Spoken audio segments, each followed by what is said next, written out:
जो सलूक उनने भाभी के साथ किया उसके बारे में सोच के ही मेरा शर्म से डूब मरने का दिल करता है। कितनी बुरी बात है। आपकी बेटी के साथ कोई इस तरह करे तो आपका क्या रिएक्शन होगा? और इस पे भी बस नहीं की उन्होंने। अब सब कुछ होने के बाद भी वो उनका पीछा नहीं छोड़ रहे, उनको परेशान कर रहे हैं। क्यों? कम से कम वो इस बात का ही ख्याल कर लें कि इस वक्त वो लोग बिल्कुल अकेले हैं, बेसहारा हैं, उनको तो पूछने वाला भी कोई नहीं। अरे तुम्हें अभी भी उन्हीं की परेशानियों का ख्याल है, हमारी कोई फिक्र नहीं है। अगर वो परेशान है तो हम कौन सा यहाँ खुशियों के झूले में झूल रहे हैं? हम भी तो परेशान ही हैं। अपनी परेशानियां आपने खुद कमाई है, इसमें उन लोगों का कोई कसूर नहीं है।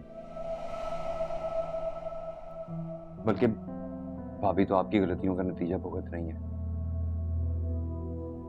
जो माएँ अपने बेटों की खामियां इस तरह नजरअंदाज कर देती हैं ना, उनके बेटे फिर इसी तरह अपनी बीवियों का जीना हराम करते हैं।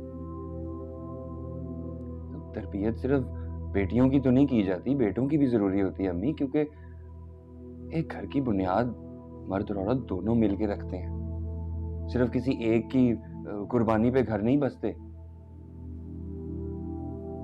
आज भाई जो कुछ भी कर रहे हैं ना, वो आपकी दीवी शय की वजह से कर रहे हैं।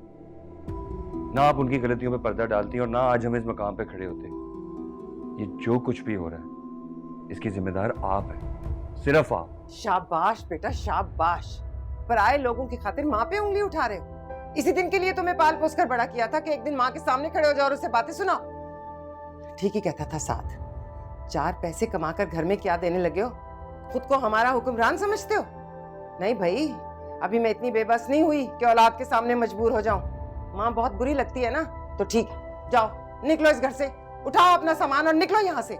अगर तुम्हें हमारी फिक्र नहीं है ना, तो मुझे भी ऐसी औलाद नहीं चाहिए। जाओ चले जाओ मेरे घर से, कोई परवाह नहीं है मुझे तुम्हारी।